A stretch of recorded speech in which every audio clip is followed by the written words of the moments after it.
你好，欢迎收看《新闻面对面》，我是谢仲。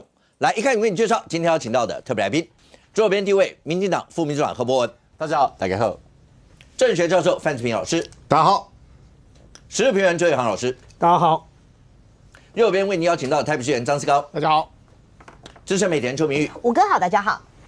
资深媒体人黄明，大家晚安。好，那看起来选战罢免这一仗已经打到第二阶，对蓝营来讲的话，胜基隆林佩祥那一席到底会不会过？你有没有感受到闻到一个味道？当林佩祥讲的一些词，好，不管说边缘人啦，或是狗狗的什么东西，这些被不断的在媒体上面被讨论的时候，当林佩祥不断的在节目上面，他也上节目哦，他直接在一些节目里面去帮自己做一些辩解的时候。你有没有闻到那个仇恨值越来叠得越高？因为二阶大家说本来就是一个仇恨值一个对垒，那只是联署嘛。但是到了三阶显然到目前看起来没有任何一区大概会有所谓冷战的空间。到热战各自再对垒的时候，包括现在看到林佩祥的一些词，如果再被放大，如果仇恨值再累积的时候，未来到底会是什么样一个状况？你可以想象一个场景吗？包括今天在媒体上面，你也许看新闻的时候会看到，包括朱一伦，包括洪孟凯，洪孟凯的选区是你说包括淡水啦、林口这些地方，到那个地方去拜票是一定的。当朱一伦跟洪孟凯到那个地方的时候，会遇到有人呛。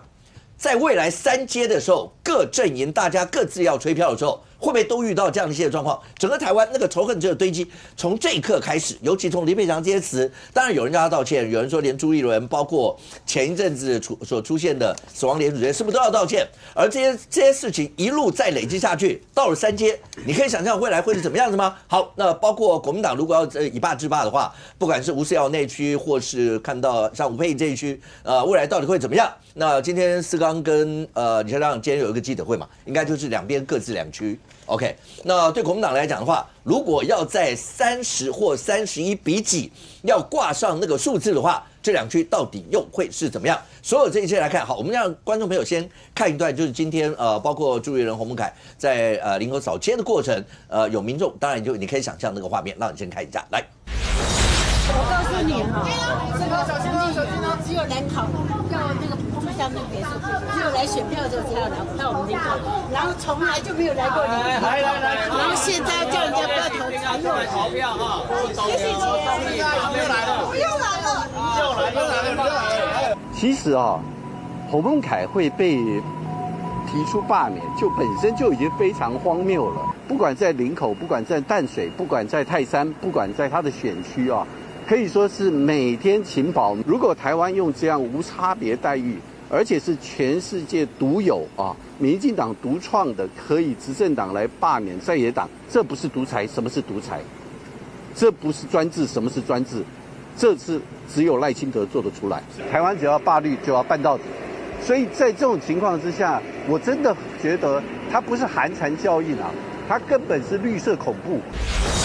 好，那你看得出来，蓝营跟白营在做反制的动作，在这个礼拜的5月18号这个礼拜天包括在台中、在台北，大概都会有一些相关的活动，那拿来做出一些反制的一些的动作。现在如果看的话，因为今天刚好现场，思刚是在士林北投那一区就是国民党要反制的，在吴思瑶那一区。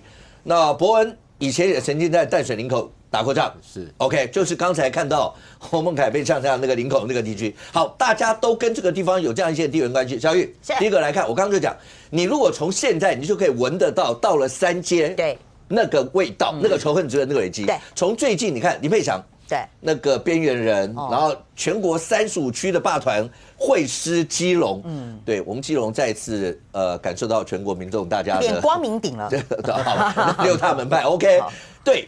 林佩祥当初没有想到，在他的二阶还没过，他不应该讲这样的词嘛。好，事情已经出来了，可是你看他在媒体上访问，他也没有跟你说他要道歉，他只是讲说他当时的心情是怎么样，他没有要讲那个的意思，可是词已经出来了，所以一路往下走，包括你看朱一伦跟洪孟凯那未来三阶遍地烽火，那30几区大家都会碰到这种状况。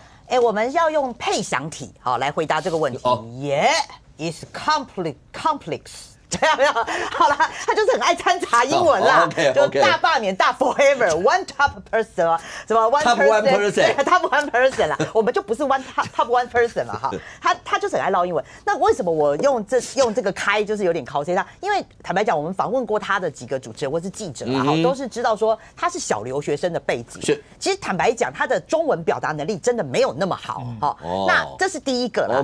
那你这个中文能力没有表达那么好，那你现在又要去讲一些对他来讲可能比较困难的一些事情哦。所以那再来第二个了哈，我还是觉得说以他的生活经验，因为大家共同的感觉就是说他就是10年前的谢国良。因为他们这种就是3大公子啊，他们成长的背景真的就是在台湾社会就是 top one person 的那一群人。那他那天其实要讲的是说，他要批评的是说，主持人问他了哈，是说你看到就是有人拿着那个大罢免大成功那个牌子啊，那个粉红妈祖要来这样子哈，那他就问他说那个什么妈祖就绕道而走这样子，然后他要问他怎么看，然后他其实是要讲这件事情，可是他就是讲到说啊，那因为我们是国会议员，我们是那个 top one person， 所以我们如果去评论这些乡民啊的话，他会觉得说这样不太好。对，他其实是要他现场有说我们 top one person， 然后去评论这些不太好。他的意思说我们是国会议员，我们是国会议员，但是那个 top one person 是讲另外一件事，但是他认为国会议员就是 top one person 嘛，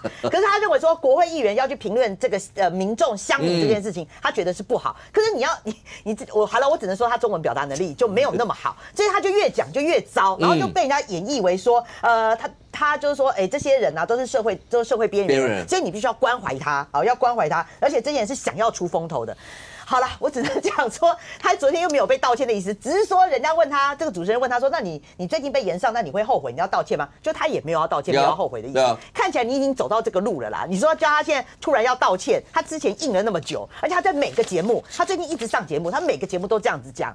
那我觉得他已经是拉不下那个脸来了。其实我觉得他就可以讲说，哎呀，因为我的中文没那么好，所以我表达有问题。可是他也没有，所以这看起来就是整个这个就火就会一直烧了。对，小友，我们这样讲好了，已经走到这个样，就算话当初已经说了，因为你已经你有帮他转换一下，就也许中文表达不像从小那在母语上就是我们讲国语这些这么这么顺畅，所以难道这个过程当中都没有人给他一些谈餐，或是一些什么？就是你要上节目一定会被大家拿来讨论嘛？没有一些幕僚给他说，对，就转换一点的说法吧，那个词义的表达其实不精准。针对这一部分，我真的也感到很抱歉。可是我真的没有那个意思。不过在过程当中，我不管你怎么讲，可是显然当一个，那我不会后悔啊，因为再来一次我还是会这样。对啊，不是再来一次你还是要这样。你看这个状况就知道，没有人跟他谈，就没有人跟他讲说，你不要这样讲。我觉得是没有，我觉得没有。我觉得现在国民党的状况就是虽然够细密啦，所以大家，而且林佩强虽然是已经是最后一个，他就是最后一个要被对，就挂31还是30嘛？对，就是只剩下他了。所以我觉得说他还不太了解他的状况，我觉得他可以跟谢国良请教，因为他跟谢国良成长背景。现在我为什么说我觉得他是10年前的谢国良？因为10年前谢国良也是回答也是这种比较 10的方式，然后他的成长背景啦，包括就是留美这些人，所以我觉得我建议是他不要上节目比较，不要再接受访问，这样会比较好啦。不是他怎么会？你说跟谢国良讲，谢国良打内仗的时候，我们基隆只有一个立委、一个市长、一个立委，所以理论上他们应该是并肩作战打内仗的啊。他应该很清楚谢国良内仗，站街头。有人就算直播的时候来呛他，谢国良也不回嘴，就只能跟人家尴尬的笑一笑，说谢谢。所有谢国良内仗是这样走过来的，所以他们是在媒体上讲说，基隆经过内仗，其实老百姓也都真的很累了。那是不是能够让大家休养生息的那种概念？他知道那一仗啊，可是不一样啊。谢国良还是拥有行政资源而且谢国良运气好的是他后半段碰到了柯文哲，对。那林佩强现在是不一样现在是所有的霸团，哇，现在35区全部去，对，全部都去，就变剩光明顶就他一个啦。所以我觉得他的状况是比当时谢国良要糟很多很多那但是我觉得他最糟的是说，他现在是他一个人，但是是引起所有霸团的怒火。那这样会烧到别区嘛？那你看，就像刚刚我们在那个画面上看到的，今天那个朱立伦去陪了这个洪孟凯扫街嘛。那事实上，我觉得洪孟凯碰到的状况了，也是之前很多的这个立委，像徐巧芯啦、叶元之啊，大家都会碰到的状况。徐巧芯不是也碰到一个这个大姐走过来，然后他也去拥抱，后来这个大姐就说祝你被罢免，然后也很尴尬。那叶元之要递给人家这个春联，然后人家收了之后不要还给你这样。所以我觉得对啦，武哥说的对，就是说到后面的这个状况，你会碰到这种尴尬的状况越来越多，而且现在看起来霸团的氛围是蛮显性的，所以等于说你走在路上，你碰到谁是敌是友，这个是很难分辨呐，哈。所以我觉得说这个可能每个立委的心脏要练得比较大颗一点。像我必须讲洪孟凯的回应呢，他就还蛮有风度的，他就讲说那个谢谢这样子哈。那我最后我还是要讲，我觉得今天啊，其实我想讲的是李孝亮。对，我想讲的是李孝亮，因为现在国民党整个氛围，你就会觉得说他们整个就是已经荒腔走板，就是已经整个变了调，怎么应对都不知道。今天其实我觉得这个新闻我最有感，就是李孝亮啊，他突然张思刚他们张思刚可以再补了哈，他们开了这个记者会，结果李孝亮突然站起来90度鞠躬道歉哇，给他几条。那大家觉得为什么要道歉？他说是因为他昨天讲说他都一直没有联络到朱主席，然后害朱主席跟这个杨志瑜被骂，被在网络上被批评，然后连带影响到他们的这个联署，说什么有寒蝉效应，大家都不敢出来。虽然我不知道这逻辑是什么了哈，可是我必须这样讲，我说孝亮啊，你该道歉的是你妈妈吧，对不对？虽然我收到你妈妈的信，我还是要忍不住要帮你说一下。可是我觉得他道歉，他应该是先跟他妈妈道歉，而且坦白讲，他道完歉之后，我觉得最妙的场景是，因为思刚还有另外一个这个副发言人坐他旁边嘛，那个尤其那个邓副发言人站起来讲说，就是讲说你为什么要道歉啊？我觉得你讲的没有错啊。他道完歉之后，他旁边的哥们说你干嘛道歉？你没有错啊。事实上，我也觉得他不知道道几点的，因为他讲说他联络不到朱立伦，这是事实啊。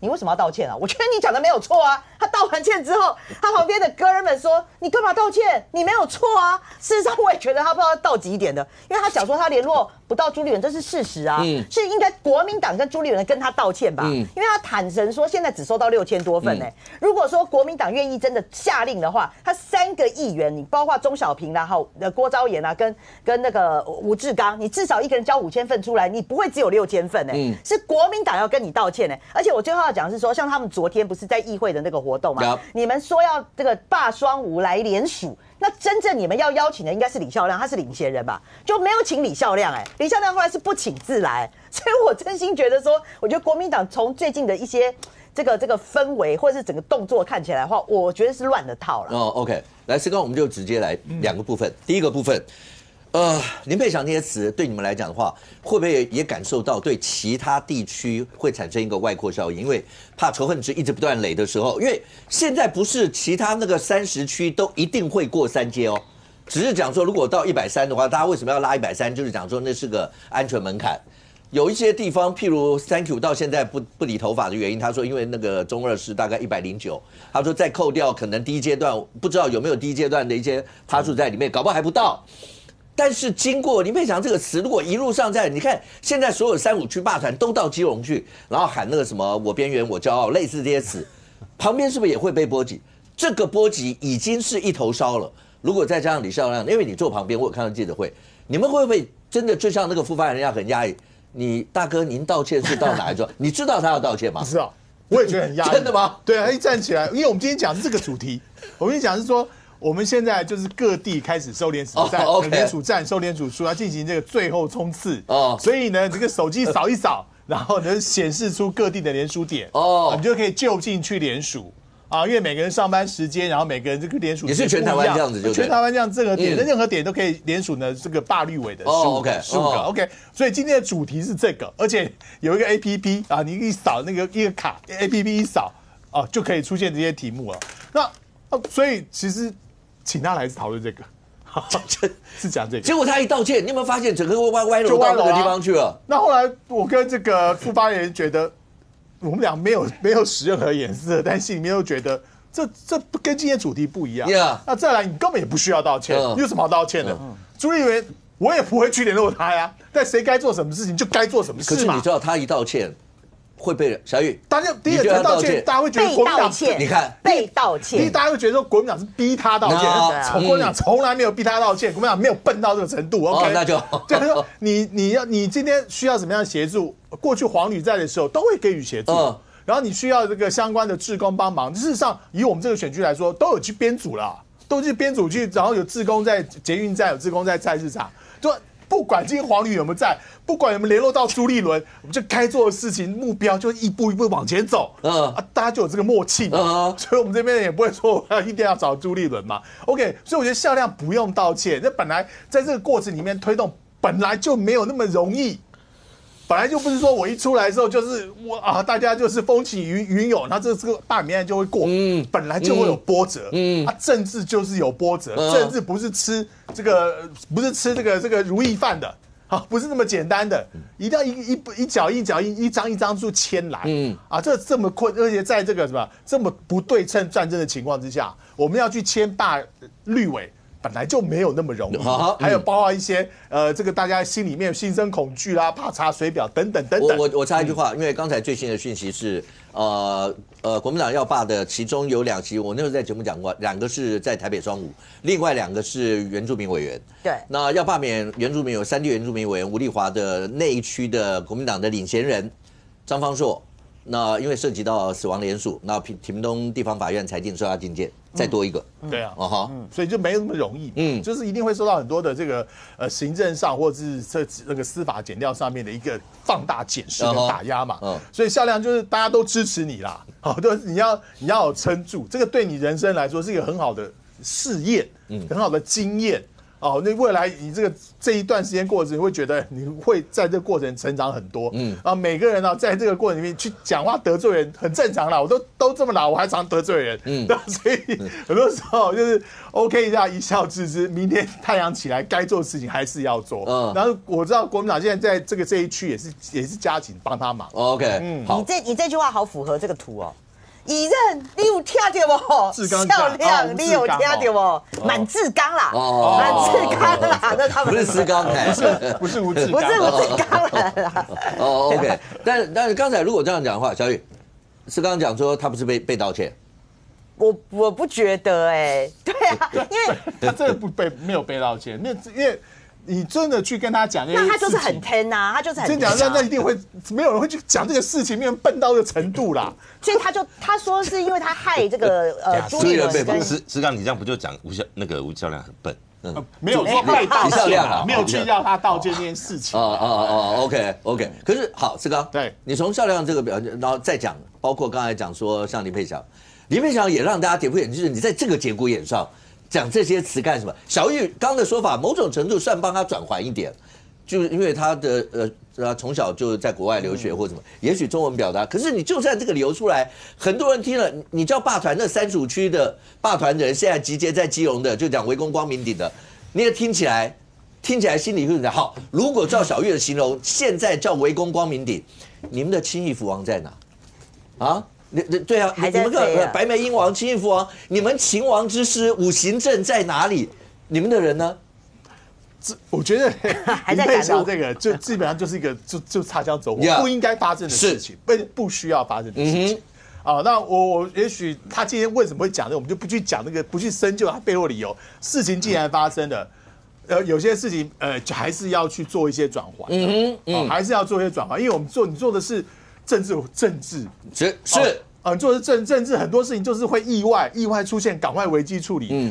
我相信绝对不是你的本意。我跟他算熟我跟他算是熟的朋友，所以他不是这样的人，绝不是这样。你知道现在罢团，大家听到那个词，心里面会气到社会边缘人，什么狗狗什么吃坏肚子以后，你知道听起来那个心里面大概听的人一肚子几个火啊。对啊，不是，但是就因为现在是最后阶段，对，刚好其他35团更没事，是就没事了。那你跟他那么熟，你不会叫他卖过供啊？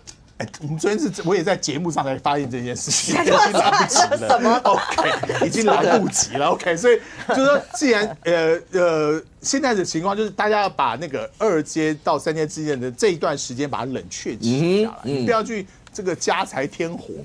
更何况这个你要谢国樑去年处理这一段时间处理得很好。哦，虽然说外面有柯文哲的这个其他的事件，他最起码他在放低姿态。然后跟大家对话，然后呢，很多的这个行政上的事情处理得很好，不让他出任何的纰漏，然后呢，在每一个邻里，我的理解，他是每个里来回办了3次，谢国良那次，谢国良就是他的这个施政说明会，全部的这个干部统统动起来，用这个方式让他的转危为安。那同样的道理，今天你面临到这个情况，我不知道会不会进入这个2阶啊，进入2阶满进入3阶。但是你问一下谢国良，因为你们的关系更好，当然啊，就是在这个过程当中要怎么样去趋吉避凶，然后呢，这个发现讲错话的时候纵非本意，我觉得也应该做一些转换。OK，我们刚刚讲，其实大家霸团那时候一直担心一件事，2阶到3阶的时候。那一段时间大概2个月左右那个时间，他们认为会有个冷却期，是大家霸团都担心这件事。可是如果你今天曹庆仁先生讲，他说他一点都不担心，他说一定有人会添柴加火在这个里头。就像刚讲林佩祥这些词，虽然是刚帮我帮他讲，他纵然不是本意，可是每个人听起来那个词，我相信在台湾每个人听起来一定都很不舒服。你如果再以现在仇恨值大家堆高成这个样子，那就更不得了了。如果再讲刚朱立伦跟那个洪孟凯，因为那一区你打过仗，是你熟那一区，是。其实我刚看这个呛家的那位大姐，其实她不是那么凶的要去呛，还有点就是有点在抱怨的感觉，对，像不像？哎，洪孟凯是跟我也很熟，我知道，比林佩祥还熟的朋友，我们认识10几年。洪孟凯是每天就是泰山。淡水、林口就这样每天这样跑，我真的佩服他。所以你说他不认真，我这一点我真的我绝不认同。他是我认识非常认真的名单，而且洪孟凯的个性大家知道，他从来不挑仇恨值的。是啊，从来不挑，他连这样有关于他的选民跟在我们北投跟他们交界嘛。然后有的事情到我们这边要跟我们北投这边有关，他都会请我一起来帮他的选民解决问题。所以他是这样的民代。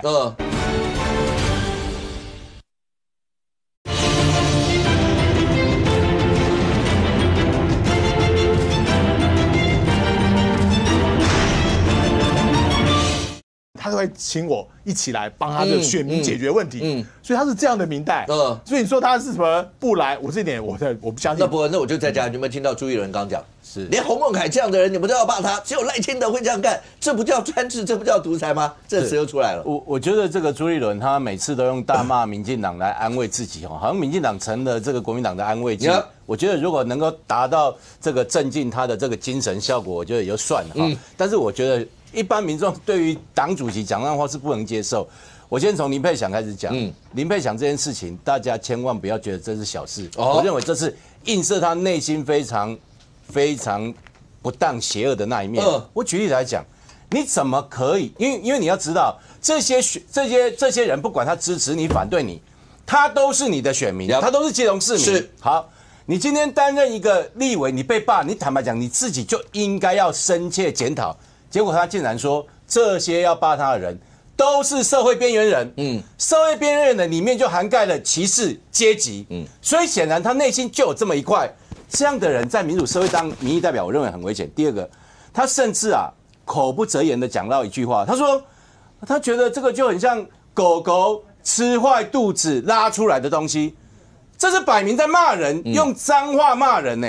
我觉得你再怎么样，这些人是你的选民，你用这样的话去讲，而且他说什么？他说他是这个 top one 就是 one person。你知道那种阶级优越感是，我觉得是非常可怕的。好，那我再跟大家讲，他其实还有讲一句话，我觉得更是得罪基隆人。他竟然讲说基隆没有文化，就他在这个立法院跟这个王石思在打选的时候，他说基隆没有文化这表示他根本不了解基隆。坦白讲，基隆的文化才是最丰富的。基隆有山有海，有海港，有矿区，有美食。基隆有多少过去这个重要的历史事件都跟基隆这个地点息息相关。他对这个完全不知道。所以显然今天坦白讲，他今天讲这些话，再次证明了他真的不适合代表基隆人来担任立法委员。所以罢他刚好而已。第二个。我觉得今天朱立伦去这个林口带着洪孟凯，我跟大家讲，洪孟凯不管他有没有勤跑，这个都另外一回事。民意代表谁不勤跑啊？我当议员我也很勤跑，当立法委员大家勤跑。一旦人民给你这个机会，一定是想尽办法，一定要赶快凝聚所有的民众对你的向心力嘛。所以我认为不要去讲说自己多勤跑，我认为勤跑是刚好而已。你没有勤跑那才不对。那我要讲为什么大家对洪孟凯会觉得你这个人是言行不一？很简单，他每次在地方，这个是我做的，那个是我做的，连他还没当选立委前的那个政绩，他都说都是他做的，所有东西都是他做的。可是他在立法院呢，这个也删，那个也砍。例如说他在地方上，例如说有些地方，我们林口那个火力发电厂，这个什么替地方争取台电的什么经费啦，这个怎么样？好，你一方面跟台电要钱，一方面跟台电争取经费，然后透过用你的名义，好像这个我立委很厉害，替地方争取这个睦邻经费，让你们去旅游、办餐会等等办活动，一手争取经费，一手大删台电的预算，就是你这种人，表里不一的人。所以我今天讲这些话，这都是实实在在的事情啊。为什么他今天走到这个市场里面去会被人家吐？我认为坦白讲，那种心情就是民众对于他在立法院跟地方的那种表现的反差有很大的反差。不好意思，我请教一下波哥，你说删台电应该是指经济部拨补台电就那1000亿啦。那不是台电预算，那是经济部的预算要拨补，就1000亿那。我只是说要精确一点啦，精确一点啦。不，那个这个那不一样哦。不一样哦，今天台电的亏损，然后我们要编列预算，你跑过立法院，你应该要讲精确一点啦。我只是说要精确一点啦。不是啊，你要听他讲话，你也可以讲。我没有要听他讲话，你要听他讲话，但是你指控说他砍台电预算，你要讲清楚。我今天讲他这里我是说要讲精确。台电今天的这个亏损，你不应该去拨补他吗？就亏损，你在那边砍台电的预算，然后砍台电拨补的预算，然后你现在一方面跟他要钱。经济没有关系，你要替他护航，你就摆明讲没关系啊。好，讲精确。我讲的都是实在话啊。这1000亿他为什么去挡 ？OK。然后一方面要钱，一方面删预算，难道不对吗？来，四哥，我想博文刚才讲的这个，就是要所谓不要讲要钱这么难听呐。其实包括民进党很多立委很多的所谓地方活动，中油台电所谓的睦邻经费，事实上呢，这个国会议员都可以去做申请。那有的呢，也许关系好一点多一点，有的关系差一点，或是这个边缘比较离得远一点，也许就多多少少，那个就台电跟这个中油自己去处理。所以跟这个部分的睦邻经费，跟这个经济部拨给台电的这1000亿，我个人真的觉得是2件事情啊。我个人就讲2件事情，而且事实上这也不是说经济部或中油或台电独后洪孟凯，很多立委都有啊。很多立委都有，所以这个是我今天不是讲独后，请问那个是不是台电的经费？是不是台电的经费？你告诉我。对不起，这个台电这个经费跟你所谓经济部拨补它亏损的1000亿，经济部拨补也是拨补给台电啊，没关系，经济部拨补是我们人民的纳税钱，拨补给台电哦。我不跟你争执这个，很抱歉，那是人民的纳税钱哦。是不是一样？经济部拨补台电绝对不拨给他这个睦邻经费啦。为什么要拨给他睦邻经费啦？拨给他营业用啦，都是给台电补他的缺损，不是拨睦邻经费啦，好不好？我告诉大家，睦邻经费是一个项目，你拨我那个亏损是另外项目，不能混为一谈。就像我们经营公司一样，那个钱不能这样随便我把公司钱就用在其他的填补其他的事情上面，每一笔钱有它的用法。好 ，OK， 那台电的部分，当然你可以看到，今天其实你看到媒体上。卓荣泰院长是不是也算是放大决？因为直接接受媒体访问讲，如果那个就是经济部拨补那1000亿，如果要是蓝白就是要删的话，那电价随时可能会涨。然后包括主机长在算说，可能一户每年大概会大概7000户左右，大概会是这个样。OK， 这个议题会不会也在延烧到包括未来？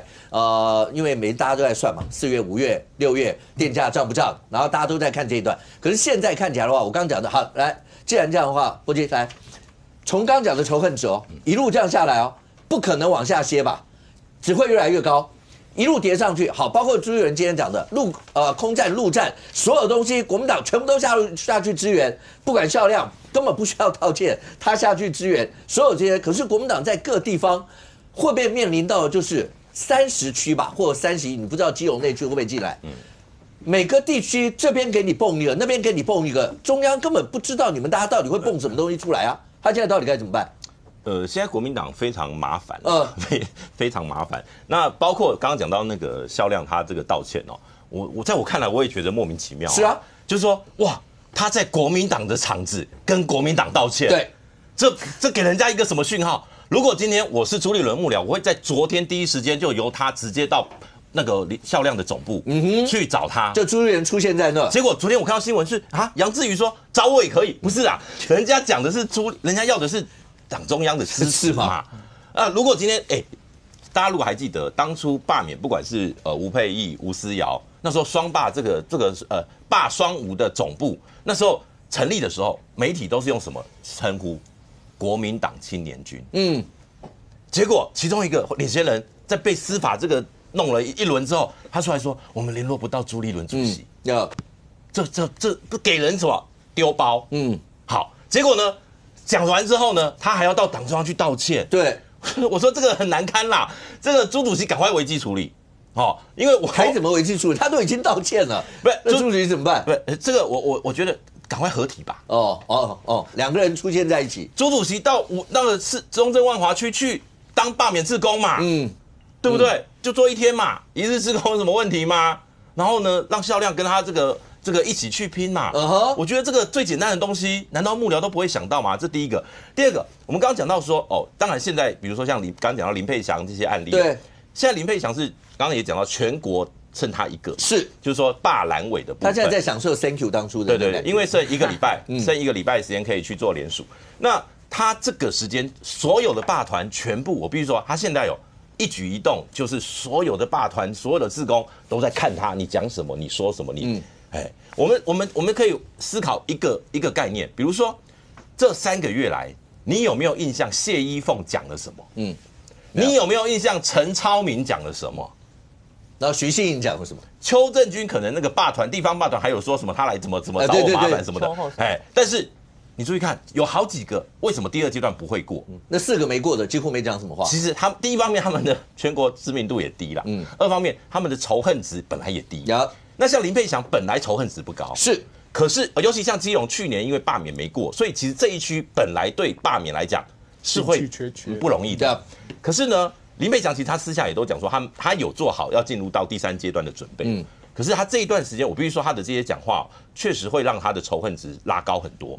可是你要说因为林佩祥让全国的罢免都会拉上去我觉得倒还不至于的原因是因为你现在去问桃园或是台北或新北林佩祥是谁，他们林佩祥问号。基隆人可能对林佩祥比较熟悉，当然对。可是你非基隆的朋友们可能对林佩祥没有那么印象深刻，但他讲说国民党立委讲这种话气一下好过了，那明天我又去关心别的议题了。他可能没有办法烧这么久，可是这段时间罢团要把那个热度维持的话，林佩祥的那个就是在添柴火。对啊，而且添多了，对，他添的是核能，你知道吗？对，就是一个可以永续的，可以永续的。但不管怎么样，我觉得对国民党来讲，现在好好思考一下了，不管陆战空战，比如说你被罢免的人降低仇恨值的部分，是不是？这个阶段结束了，要去做所谓的动员。我讲一个数字这是昨天万美玲委员我访问他的时候，他说在426之前，他们桃园自己有做一些这个地方的民调，同意罢免跟不同意罢免是不同意罢免的比较高。可是同意罢免，他说不同意大概是同意的2倍。可是呢，同意的投票动能是9成，不同意的只有不到5成。所以用这个趴数一比，同意罢免是会过门槛。他就说在桃园其实这个现象，这个因为在426之前，他们现在要关心的就是说，如果最近他们还要再做的话，就是426以后的投票动能在不同意的部分有没有办法提高。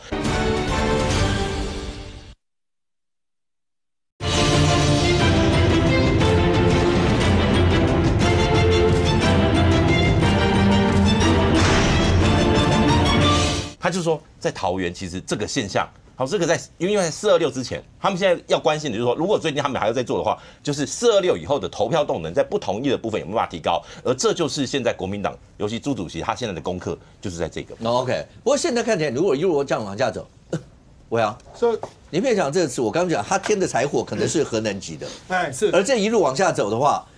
今天媒体上面，然后我相信公民刚波基讲的是所有的罢团一定都眼睁睁在看着你接下来还会讲什么做什么，因为他还是要媒体上面继续访问，然后包括后面现在又有人把他挖出来，他跟傅崑萁之间在立法院的时候，包括有没有什么撑伞的动作或什么，反正就是把所有这些我刚才讲那个仇恨值的累加，就一路加上去。现在这个又出来，然后包括刚刚讲苗栗，说实话，陈昭明讲了什么话？对，他也真的没讲什么话。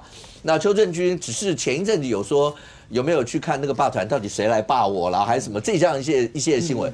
可是像所有这些，现在看起来，你只要这个新闻再出来一个，因为现在只剩林佩祥嘛。对，那大家就把所有的目光就，既然这边再多一个什么因素也摆进来，现在全部都摆在这个本来30比几跟31比几，你告诉我有差很多吗？但没想到这个1，现在突然发现那是重中之重的一个1。对，这个是不是柴火能够延续烧下去哈？523嘛，你就说他那个交出去523，那我听报道他们叫522送件啊，它比较保险。那跟那个公布最早送件的，他可能1个月就公布。如果你撑到522的话，可能就1个礼拜之后就开始陆续公布成案啊，消息就可以成立下去。所以林佩祥重不重要？重要哦。然而，是不是一定要丢核弹呢？像这个说霸团是什么路边画的不好的涂鸦啦，狗这个什么生病的时候肚子不舒服的东西出来的东西，像这些东西本来平常可能还不会被放大。但他自己前面有边缘人论，就他自己是宇宙中心，其他边缘人我是1%，其他99%啊，这些东西就会统一放大起来，它会有增幅效果。不要忘了，最早应该是我在这个节目里面说，我看到他的旁边就离我们这个摄影棚50公尺外的公车站在发面子对，就是我在那边讲，现在发面子这个事也被拿出来讲，一个立法委员正事不干，你发什么面子，然后还被揪出来。那个时候谢国良要罢免的时候，你在谢国良旁边发自己的面子，老实说，这个真的是小到不行的事情，也被拉出来讲，就是算总账嘛。刚才讲到他是傅昆萁的小弟吗？什么事情？就是这一个画面，在傅昆萁旁边撑伞，他的立院功能是什么？帮傅昆萁撑伞的功能。也就是说，这根本是小事啊！本来如果有一个长辈前面我帮他撑伞一下，谁举手是好嘛？可是这个画面立刻拿出来放大，傅昆萁的小弟，为什么要说是傅昆萁小弟？因为傅昆萁始作俑者嘛，大家会这么惨，就是火烧连环船，就是因为傅昆萁吗？傅昆萁现在头都多低了，这个老科都出来了，傅昆萁还在大城前，但是人家不会轻易让你下去。现在就是所有业力爆发，而且他现在串联的形式，这个还蛮特别的。我今天观察到一个现象，其实就是霸团丢出了秋后算账这件事情。他就说邱姓立委的罢免案没有通过，开始对那个涉罢免连署的店家进行提告，他去告妨碍名誉邱正军就是已经开始在约谈了那他们现在地方上也在开始提供这些支持者的相关的法律的协助。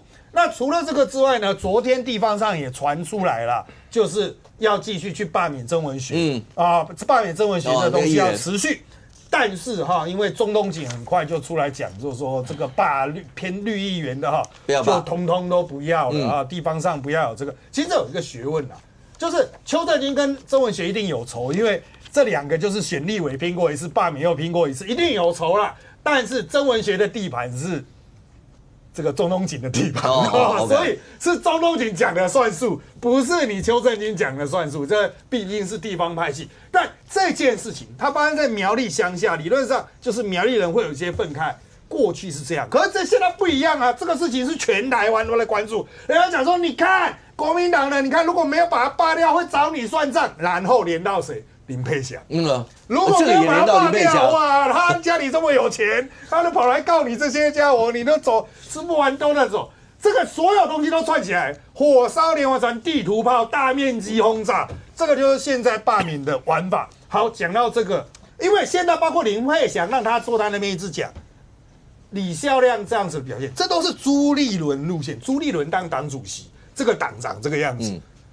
林佩祥讲这些话，没有人去制止他。李孝亮那一边联络不到主席或者是他突然跳出来道歉，造成其他的党公职有点难堪。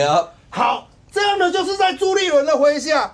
如果6月7号算是第一次交了个成绩单0，朱立伦这次你说要罢的你交了个成绩单0。要不要做出一些表示？你所谓的表示是，这个就很难讲，对不对？你在逼宫对，朱主席是不是应该还在这个位置上？是不是要稍事休养？这个我觉得就会有一些诠释空间。因为说穿了，其实本来很多国民党的人，就我所知他们也都在观察，就是朱立伦到底会不会去北检一趟？会不会有这样子的风险？那甚至很多，我们就讲李孝亮，其实真正讲说道歉也还好了，我觉得还是他那个6000份啦。你去问地方议员，很多人说不可能是只有6000嘛，上个破万份，一个议员5000份算什么呢？啊，对了，为什么现在6000份？他是不是意外讲了一句话，好像捅破了什么东西？对，我觉得像这种，实际上哈，就是大家其实都心中有一个小故事，没办法开诚布公，这就造成了现在大家都不知道国民党下一步该怎么走。那范老师来以政治学的角度来看，其实刚才讲的这些状况，我相信啊，如果今天我们先讲林佩祥这些言论，对于现在国民党面临到的这个整个罢免氛围，是不是会有负面的影响？如果是假设是发生在民进党，那我相信民进党的主席或是什么什么这些，一定会告诉这些人，就是你们要不要这方面要不要调整一下或什么。好，林佩祥这个词，你现在没有看到，最起码看起来没有人跟他说你要不要做什么一些动作或什么什么怎样。第二个，李孝亮的那件事情，看起来就更让他压抑了。你怎么会在中央党部？刚才波基讲的，你前面那本来应该是大家都想得到，如果是朱立伦跟他站在一起，然后这时候李孝亮虽然一定也会有人讲说，你看吧，人家跟馆长在那边骂完以后，你们才要跟他合体，但这总好过他今天是鞠躬道歉嘛。如果是这样，那这也是另外一种危机处理。刚才洪孟凯那一段，刚才思刚有讲嘛，洪孟凯其实是每天就跑什么泰山啦、林口啦，跟着淡水啊。所以刚才朱立伦，你有没有注意到？其实刚才那位大姐她没有在很凶的或者什么什么，媒体用呛，因为大家都习惯用这个字，她也许有点小抱怨。如果是这样的话，你看洪孟凯是在旁边笑，朱立伦其实根本不用像刚才那样子完全不理就走那边去。朱立伦只要留下来，因为所有的媒体危机处理大原则是危机眼下能当下处理是最好。朱立伦当下对着媒体就来孟凯，那人家怎么样？洪孟凯一定可以讲出他每天来啊什么什么这些，范老师不就应该是这样处理吗？国民党现在等于是做让每一区烧，你没有看到任何应该怎么处理。如果真的出现刚才伟航老师讲的31-0或30-0。这个冲击谁受得了 ？Yes, of course. So I think， 继续，你也是 top 1%， 你不知道，后来上升了哈。所以我觉得林佩祥的知名度现在是全国大爆炸。他真的没有想到他会成为全国性知名度，不是一个在地的宇宙的中心。但是我必须要讲，一个被罢免的人最担心就是被延上。就是 no news is good news。所以我们最好没有人知道我干嘛，我就 A 就过了。可他倒霉在哪里？人家已经结束下车，他还在车上，他是一个人在车上，所以现在变成什么？我们以前参加过合唱团啊，大家一起唱歌，你不会唱没关系，嘴巴张合就好嘛，哇就结束，没关系啊。叫你出来 solo， 你完蛋了，你不会唱，你歌词背不了，你完蛋了。他现在就这样哦。你真的参加过合唱团？对，好多正大合唱、正声合唱团。你是正声的？当然对啊。还有台北爱乐，对，两个合唱团。Well， 国家音乐厅，所以唱的比说的好听。但是我以前没有那么混的，没有那么混。你有单独出来 solo 过？没有，不敢。做研究别节目啦，我是跟着混的那一种。对，还可以混到国家音乐厅呢，不容易。哇塞！你有张口唱吧？啊，有，张口一定要，因为有30-40次啊，30-40次。哇，30-40次啊！对，因为我参加将近30年了。哇！好，这个不要歪楼，不要歪楼，我同意罢免。那你现在他的状况就像严宽恒哦，就这一区嘛，就是什么东西都把你拉出来，来讨论。你看现在讨论什么？20岁就有1000坪的土地，这边拿出来讲了，对不对？说他呢，这个会期113个立委零提案，又被延出来了。好，然后说他呢，他只会跟复议人家157案，就复议人家叫他签什么就签什么，盲目的签。然后后来有查出来说，他的确有一个提案，当了立委1年多，只有一个提案是针对都市计划法85条的容积率问题。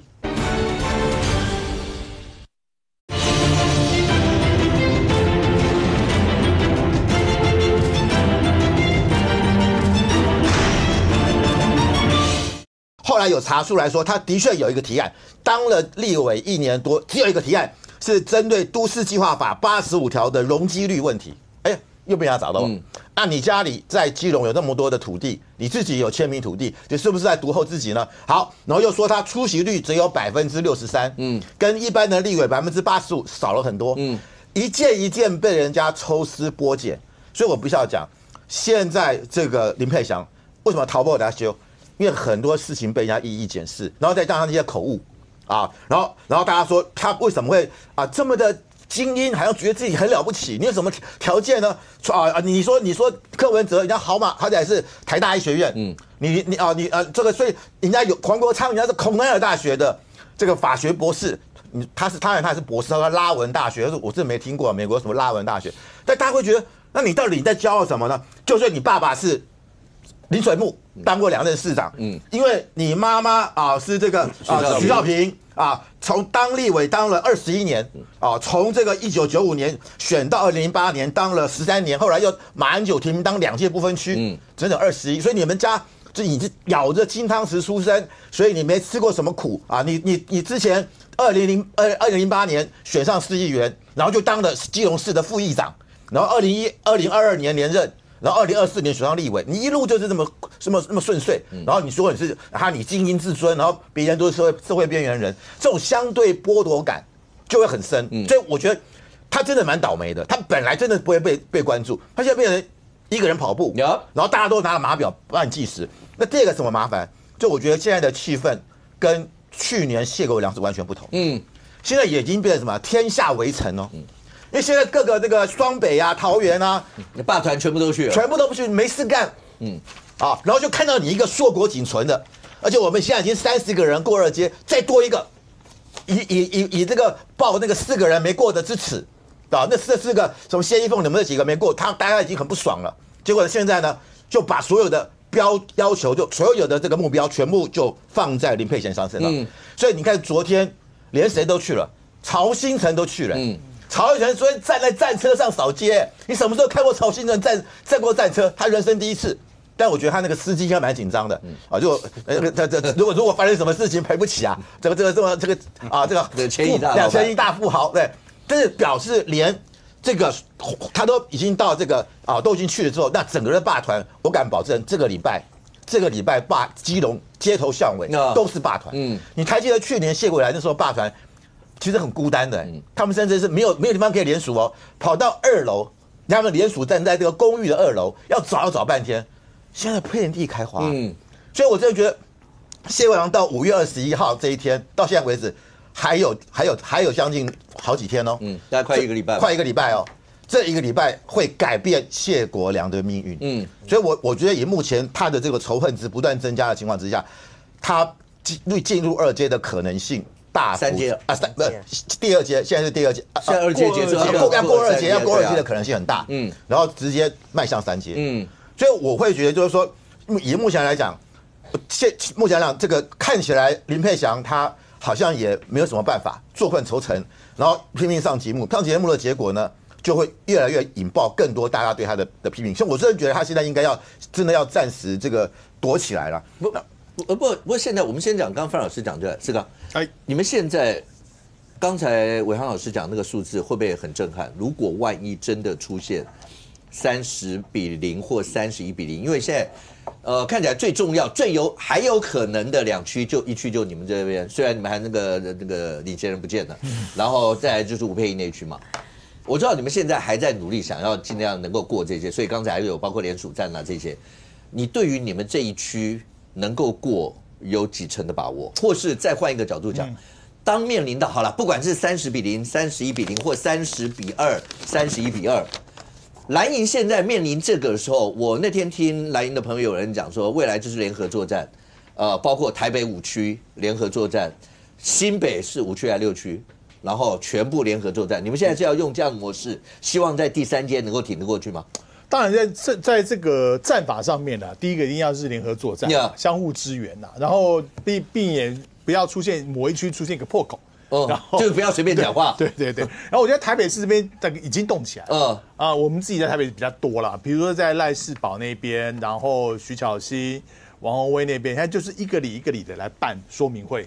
然后在雷斯堡那个上个礼拜，这个礼拜1、礼拜2办，这效果不错，来了小地方，他来了300多人，其实气氛很好。那等于说要开始就是回到地方上去防守 ，OK， 非常防守，可能要出现一个 A/B team， 对 A team 的就是要走地方，B team 的专门找空战，比如说这面临到一些突发事件的时候，或是一些口水战的时候，让 B team 去做负责，不要让这个被罢免的立委当事人走在第一线去面对媒体，有的时候会被扩大，或是被问问题，有时候人难免闪失。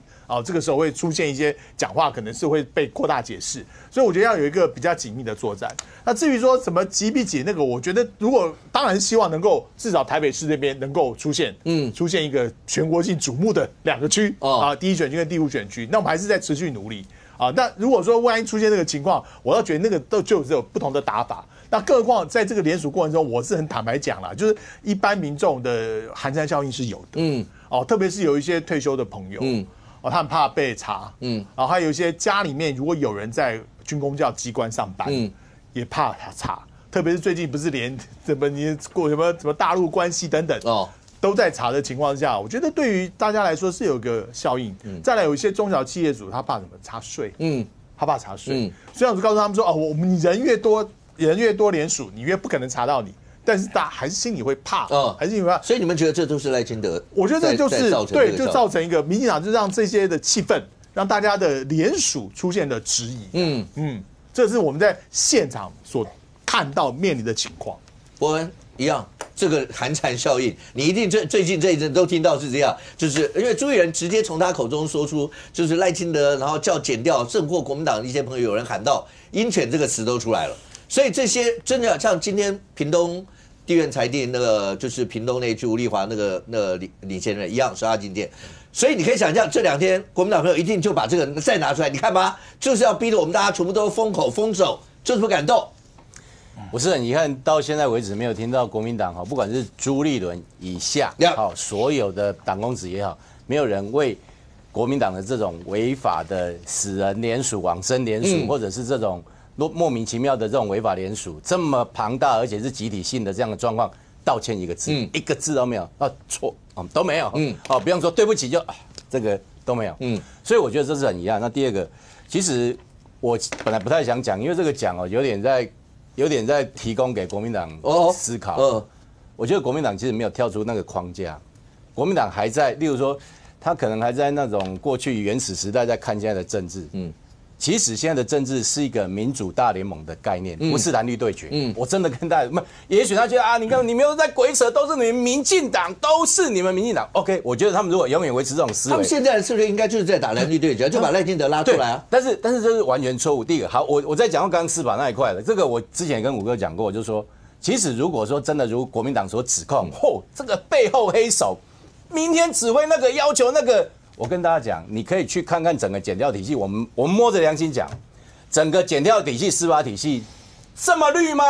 还是这么蓝吗？我不知道，大家可以去评断。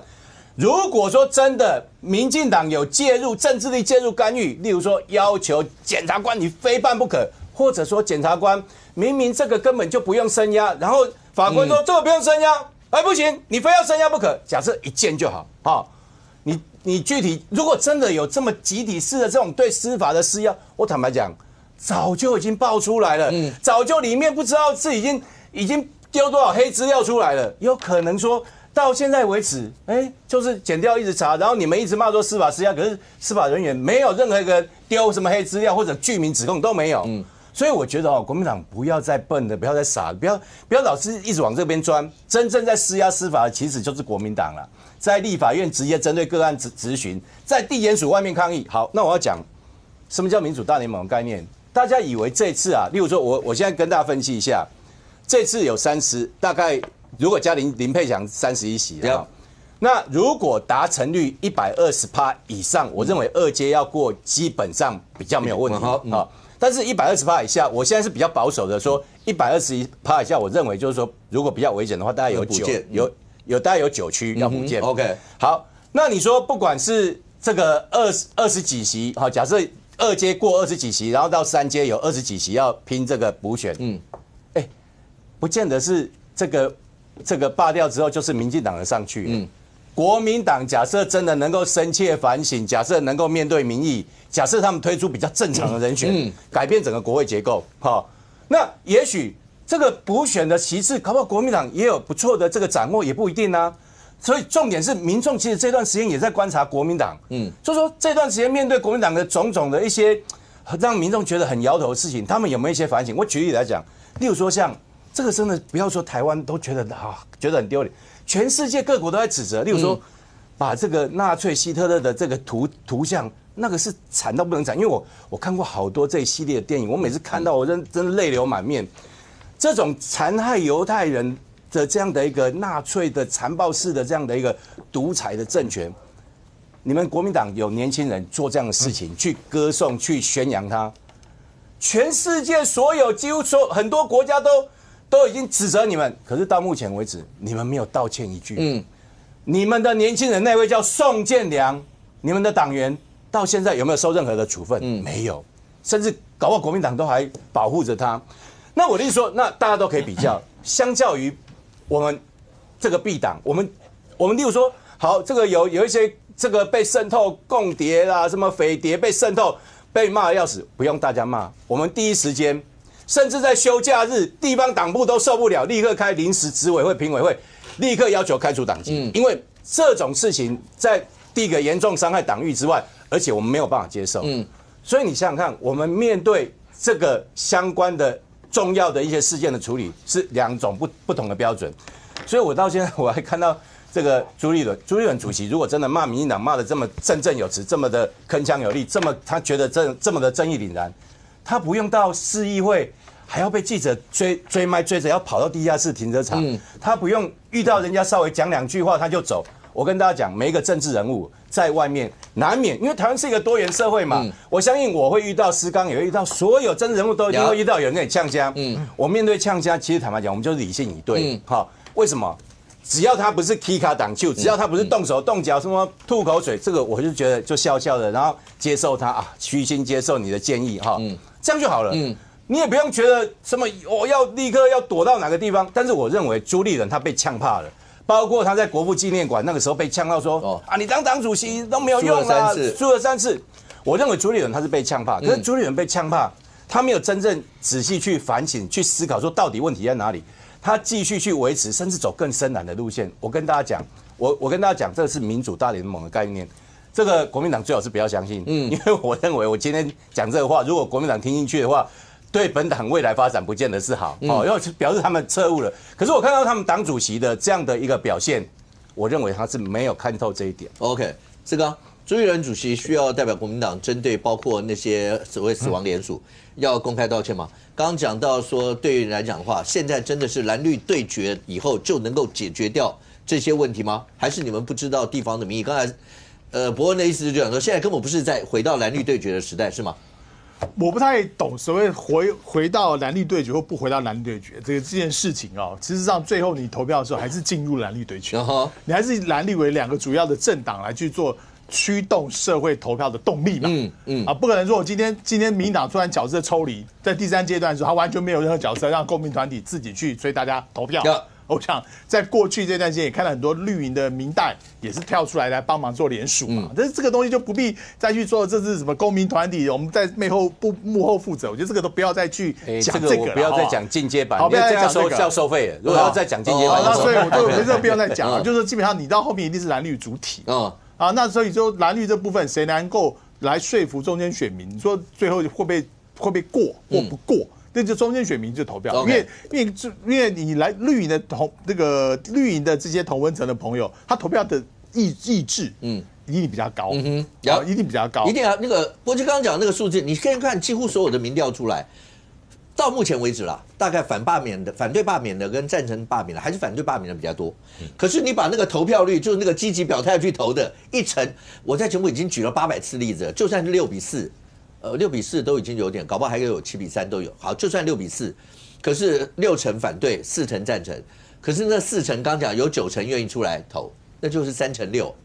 那你那6成如果只有4成或5成出来，你就只有最多50，30，你怎么算到这一仗对国民党来讲都是一场苦战。是啊，所以你要说服就是更多的人出来不同意嘛。所以其实最后2个发动的还是蓝绿2党嘛。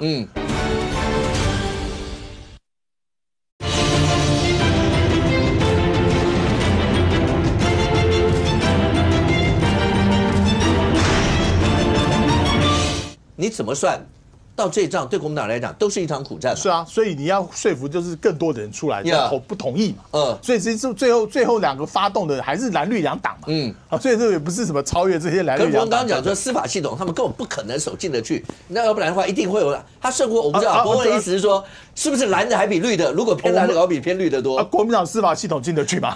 我觉得国民党那更何况过去民进党很多次在所谓的地检啊、法院门口抗议，这些画面多的嘞。那个时候，就是说，民进党是在控制司法、施压司法嘛？好像当时也没这个歪理出现嘛。然后司法这种工具永远掌握在执政者手上嘛。这个不必去多做什么辩驳等等。像这些调查局这些也是掌握在执政者手上，有的时候也不必去一个头一个动作，没有人笨到说白纸黑字说我今天要怎么办。但是呢，大家会看上面的长官怎么去行动，怎么去会议，怎么去做一些配合，这些很多事情都是要升官的，当然会体察上意，这个都不用去明讲这个东西就是非常的愚蠢非常愚蠢，会被人家拿到这个箭靶所以我觉得在未来看这些司法的工具、检调工具怎么用，我相信还是在执政党用的会最爽快，而且用的呢是对付呢其他人。小玉在这个过程当中，其实你不管听伯文讲，或是方老师刚讲有一段，那个民团的热情到底是怎么来的呢？因为他们确实包括创意，那个什么影片啊，一些包括什么大成功，就这个大成功，那个大成功，除了创意、热情，所有那些。那民党当然一直讲说，那些霸团不是我们能够去左右，或者是什么什么这些。你自己中间有接触过很多霸团的一些朋友，对，那霸团的那个动力到底为什么会驱使他们这么大的一个动力要去做这样一些事情？我也问过国民党一些朋友，就如果你们讲说那些青年军要去那，为什么你们的人就没有让民众感受出来说有这么强的一个动力，就是要去做这样的一些事，才会搞出李孝亮或者什么什么中间，或是中间讲有那些超名册的事出来啊？坦白讲，他们到底是什么样子的一个动力我也很难理解。但是我必须讲，就是我跟他们接触，我发现他们的口条都好好就照理说那些素人就是好像会蛮紧张的，可是你可以发现他们最近都有在上节目，他们的这个论述的条理我觉得都，而且他能够清楚的跟你讲说为什么要出来罢免这个人那我觉得让我观察，我觉得最感动的是说他们会相互支援譬如说有一次我去那个拔萝卜那边我去看结果后来那个就我在那边看到那个就 Roger， 他就是那个徐小新那个霸团的那个负责人就我说你哪来一家他就说因为他们那边已经先达到了这个安全的门槛，所以他就来支援他们的，而且我觉得他们是有收银的概念，他们是有战略的。他认为说，因为这段期间如果他没有来支援了，他怕会冷掉那个节奏，你知道，所以他就刻意来这边就说也可能他们他们也不想放暑假，他们觉得是来训练那个节奏，不然就是说到时候会冷掉。他觉得第3阶的时候会少了那样子的，我就觉得说哇，他们其实会。就是没有我们想象中的，就是说素人，其实他们真的是蛮训练有素，而且他们可以一个人拿起麦克风在那个街头可以这样一直讲，所以我会觉得说这边很多热情，而且我记得我讲过我分享过，就是说他们真的是很大的一个耐心像有一个这个志工他那个阿嬷来，那个阿嬷就是表达比较不清楚就是有点中风，表达不清楚。可是我觉得一般人你说在那么热的一个桥下那你说要跟他阿嬷讲解，就说阿嬷你要有那个身份证我们这个不能乱枪这样要对一下你的资料。他很耐心跟他讲了半小时，半小时就为了收他一张这样子，然后后来还要拜托他的家人就是因为他说他住在不远的地方，还要这个家人是不是拿身份证过来，然后来签那一张，所以他们为什么就对那每一份的那个联署书都那么的珍惜？所以我会看到说，我觉得说，就国民党这边，因为他们真的是来自公民团体，那你说像这些这个国民党这边说什么要青年军这个，我觉得还是有点差别啦，差异在这。不过好，如果真的要这样讲的话，我觉得刚才讲到那些数字，你觉得对国民党来讲，现在战略需要做改变吗？我们换一个角度来讲，像譬如现在似乎还有可能的就这2区嘛，一个就吴思瑶这一区，一个就吴佩这一区。可是中间，你今天媒体上面还有讲说有20个里长要出来挺吴佩益啊，或者什么什么类似这些。我们刚刚讲到公民团结那些热情，就对国民党来讲，你如果没有办法把你地方的那些热情吹出来，不要说要去霸人家这2个要不要过，守自己30几席那就更难了，不是吗？那为什么国民党就是没有办法做到这样一些事情？尤其像吴佩益这些，国民党不是讲印象中我没有记错吧？是不是党下军令？说什么1个议员5000份，是不是？那为什么李孝亮出来说他就有6000份？为什么？因为没有法则啊。因为有议员是还在收押当中嘛。有一个应小薇而已啊，那个不算，但其他人都有。周小平总有啊。周小平说他可以1万份。对啊，还没给嘛。是这样，还没有交货嘛。OK。那其实我觉得关键在于说，现在一个是手势，一个是攻势嘛。好。公示的部分目前看起来其实很辛苦，那个士林北投关键在于它的回游有没有办法顺利，这个归回游，那个也是一个大麻烦哦。那中正万华当然现在那个销量，它是直接把说连署份数都有对啊，就有1/4啊。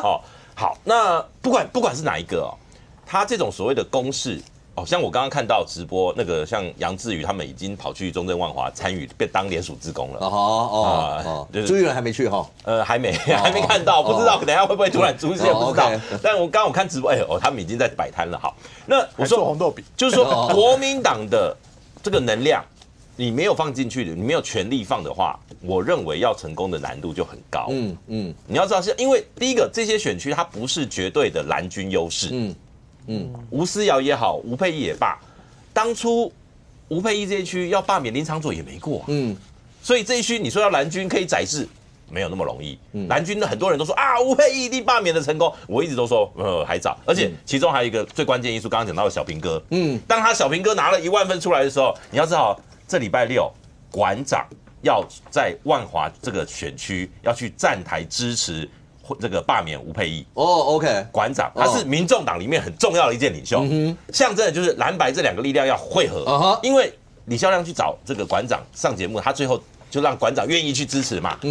可是如果我讲真的，如果当天钟小平又讲了什么事情，钟小平又上了什么新闻，馆长会不会那个压起来，脾气又来了？不来了，或是民众党的小草们，他们对你知道很多，他们都讲说。这个罢免我可以去帮国民党投不同意，但是有周小平我就不行。都有这样的一个论述嘛。所以现在我觉得对国民党来讲还有很多的问号。可是我们这个是叫做公示的部分都已经很困难了，手势的部分我必须说，刚刚讲到北桃，如果再加一个基隆的这个所谓的就是31里面加基隆，如果林佩祥过关，那个叫有18个罢免选区在北基桃。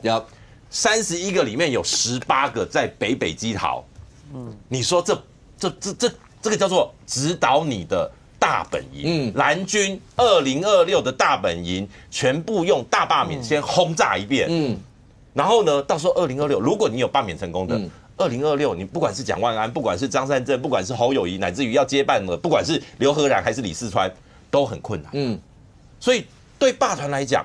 我必须在这边讲，我很敬佩罢团的朋友们。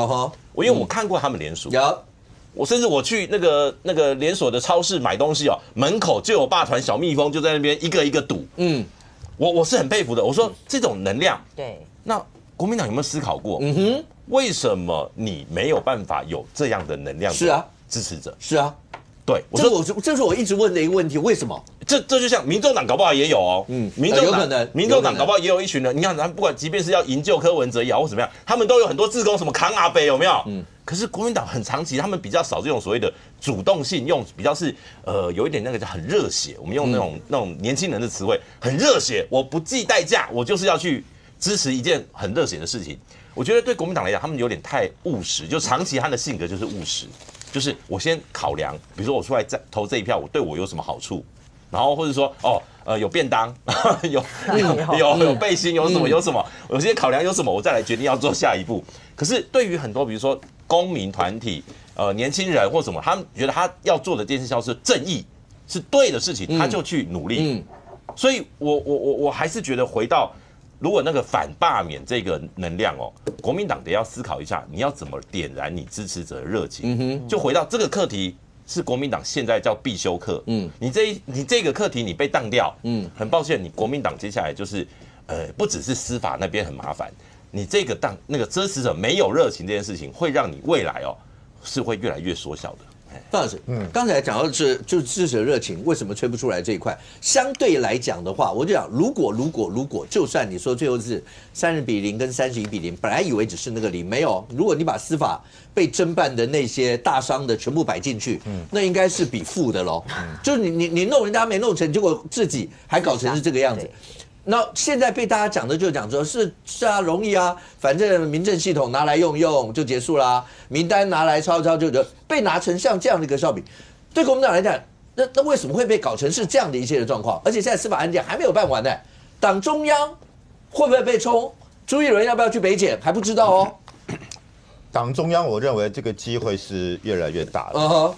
因为我们从这个台南地检署的这个起诉书里面，它就是由国民党的主发会的组织部的那位主任啊，他直接等于说是徐梦正主任直接打电话给台南县党部的这个副主委叫庄占奎，所以这就有可能是中央下的指令，而且只有台南嘛，庄占这个徐梦正有没有再打给台中市党部的主委或副主委，或者是双北的党部，或者是宜兰党部，因为这些都已经有人被收押了嘛，所以我认为变成说，现在这每个地检署在办各自的案子，到最后一定要重整嘛，有一个，例如说台北地检署你要去办整个中央党部的问题，因为它不是只是地方党部各自为政或自己自发的，从台南看起来就是中央下令的嘛，所以我觉得这个是很有可能。第二个就是原住民，因为国民党其实没有他没有特别一个没有原住民的这个党部，那我们从今天的是屏东县党部，就是有人被收押了。不是，他是领衔人被收押，对，领衔人被收押嘛。他是要去罢民进党的吴丽华山地原住民吴丽华，对，立委吴丽华，对啊，还有另外一个是陈莹嘛，对，陈莹的案子可能还没有处理哦。好，那我们现在看到他这一次的约谈是全面性的，是，不是只有屏东。对不对啊？可能还有就有原乡的地方，花莲也有嘛，对，宜兰也有，还有像这个新北也有，双北都有嘛。现在还没看到是台东，台东有原住民，这个台东真的还没被约谈哦。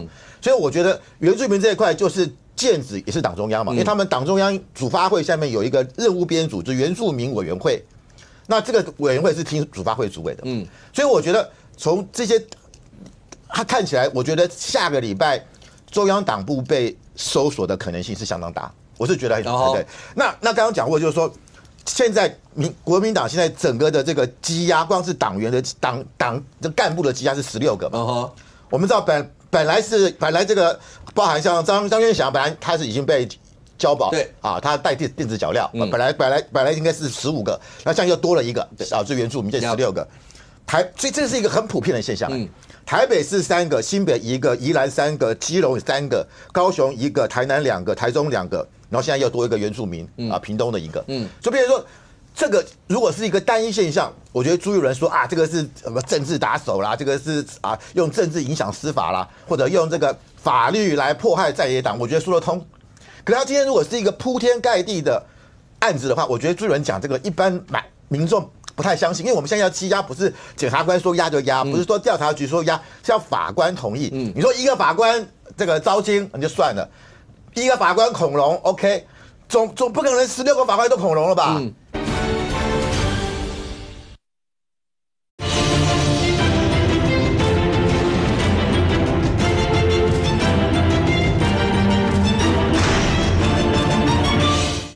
一个法官恐龙 ，OK， 总不可能16个法官都恐龙了吧？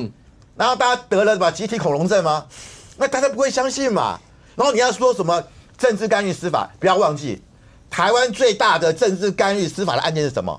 就马王战争啊！2013年9月，当时王金平是立法院长，他出国参加女儿婚礼，结果呢，黄世明是检察总长，又是特侦组的召集人，把监听王金平的录音带给了谁？给了马英九啊，对不对？王金平那时候跟这个柯建铭的录音啊，本来是要查说有没有什么司法黄牛，后来就查到王金平的问题，马英九立刻开临时中常会，开除王金平党籍，他是不分区不分区开除掉，他的院长也没有了，他没有立法委员的资格嘞。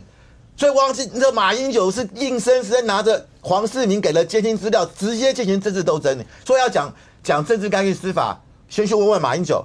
黄世明后来是有被判刑的哦。所以我觉得这已经今天讲这个没有意义。但是我觉得很奇怪的是，这个李孝亮这个人，他跟这个朱立伦好像是牛郎跟织女，永远对不上。然后大家现在说朱立伦在这个讨厌这个李孝亮排除他。其实我真的觉得，如果国民党真的不要破零的话，要有一个的话，其实林佩仪也是吴佩仪是最有可能的，对不对？因为这个吴思瑶不可能，因为张克进他已经现在还找不到跑掉了嘛。然后赖以任现在要重新找回。等下思刚会解释归于回流，现在大概归于回流到底回了怎么样？我快游不动的感觉。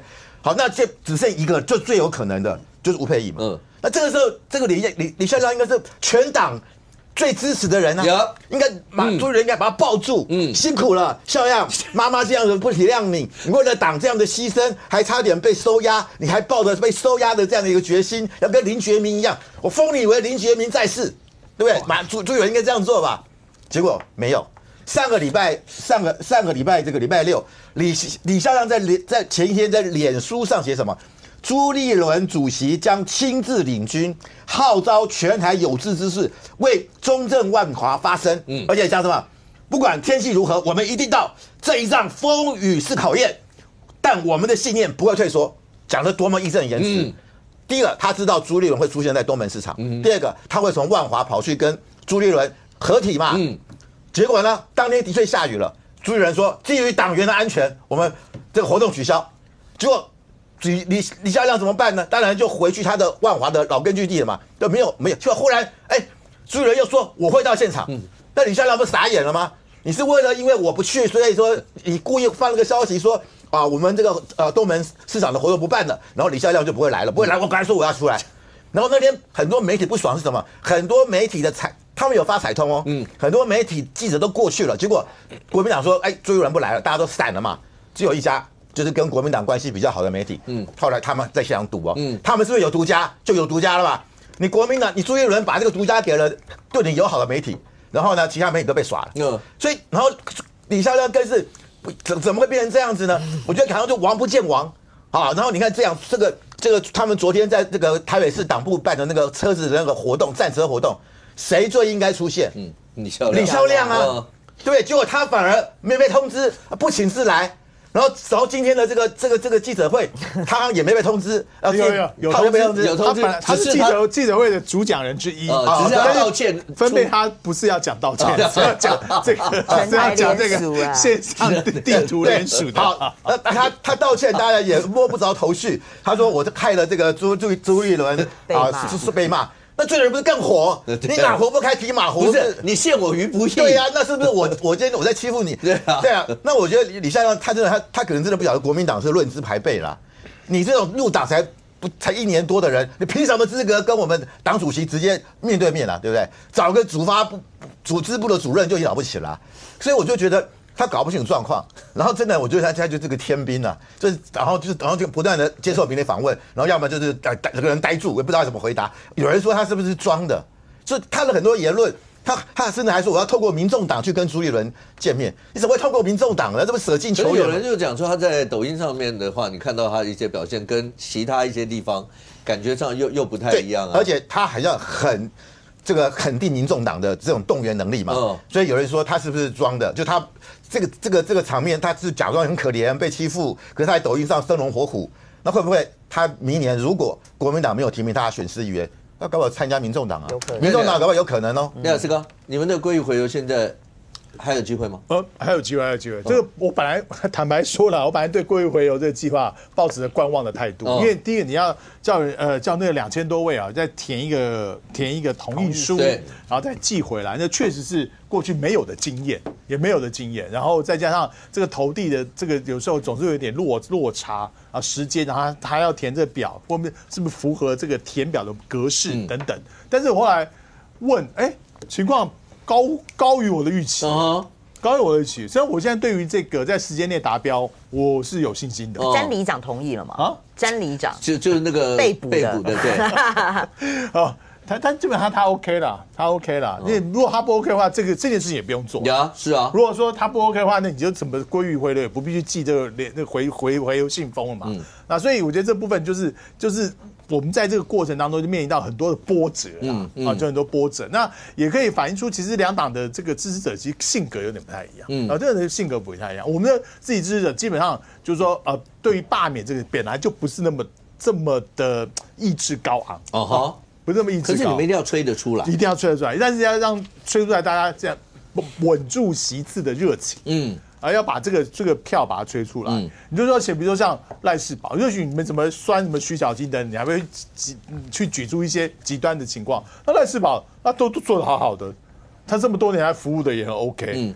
他也没有做出什么被拉高仇恨值的事情，他一样被罢免。大家都觉得就是莫名其妙。所以我觉得这部分就要拉出自己支持者的一个要去投不反，我反对罢免。OK， 周老师，国民党的援军在哪？援军，白银算援军吧。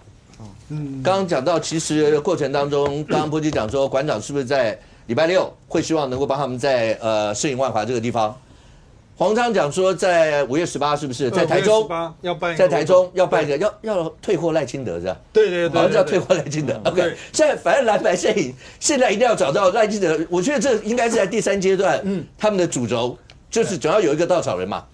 你用这样的方式去。然后包括他们援军，所以蓝白阵营在这真的能够发挥团结一致的心情，帮蓝营守住这赛。可是有人又讲，那如果这样的话，刚博基一开始就讲2026，现在等于是前哨战，先轰一遍。今天不是媒体有讲，像学姐他们就讲说，台北总要有领头羊吧？黄昌，你要不要来选台北市长？这个中间的矛盾情节很难拿捏啊。对，这个我还是要强调了，在台北市没有蓝白合始终都没有。台北市是一级战区，两军都直接交战，打很久了啦。从选市长以来就是分立的状态。但我们来看最近的发展一样，要回到4月22号，4月22号朱黄会嘛，它重点是什么？不倒阁，改倒赖。那个倒阁的事情，蒋万安提了，不要理他了，不要理蒋万安。理黄国昌，好，朱立伦选了一个他们做得到的什么倒阁，但倒赖太难了，大家去算那个席次，你就知道怎么你要罢免他都太难了。现在不用讨论的对，因为那个数字一定不一定不够的还要民进党帮忙的一定不够。但重点来了，朱立伦买了黄国昌的单，422买单黄国昌的倒赖，426黄国昌到现场。接受了什么样的诉求呢？很多人都没有注意到，黄国昌还有开一个记者会，民进党这个绿共比红共还共的一个记者会，他用了国民党的绿共、红共，双方有合意了，所以就算朱立伦摆不平李孝亮，但他至少摆得平黄国昌。黄国昌会不会变成援军呢？我们来看上面是今天的记者会嘛。这个活动里面包括的首播限量又是反绿共，但是大家通常是看到反绿共，但重点是罢赖，罢赖又出来了，那当然他这个小卡做的还蛮这个 AI 合成的大家也蛮有兴趣的，这小卡感觉起来还蛮值得收集，就是把赖清德和天安门，因为赖清德说你会不会去天安门抗议，把这个概念合起来，好，这样的讯息又被拿出来，你要注意倒赖。罢赖很久都没有出来了但是现在这边又出来了，代表这一条线还有继续在走。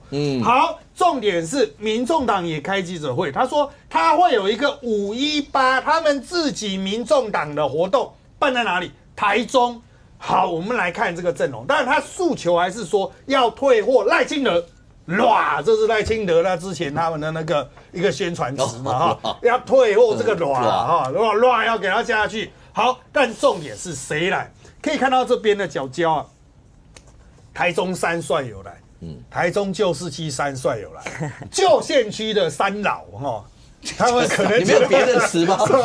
你会有点别的词就是三帅这三帅都会来那比较各地的比较有自己地盘的觉得自己可以守，三帅要来这个场子。好，我们先记住这件事情。再来，民众党除了刘淑炳之外，其他都来了刘淑斌新来的那个，其他都来7个。立委，他在哪里呢？台中南屯水安宫，一般标这个位置，大家想的是水安宫前广场。这个广场，你会讲广场，哇，它就短哈。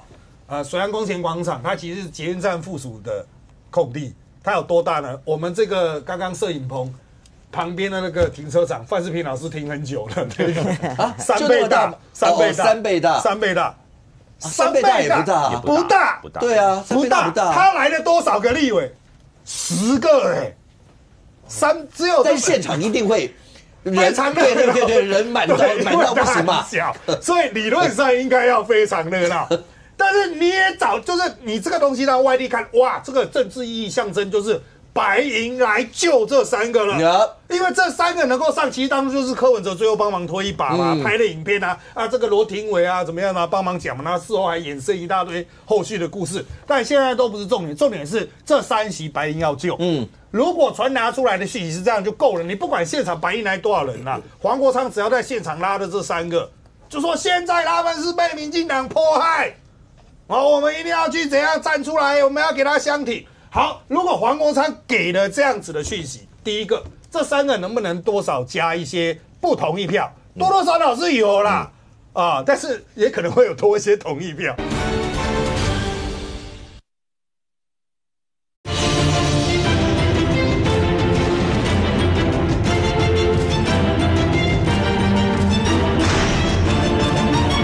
现在他们是被民进党迫害。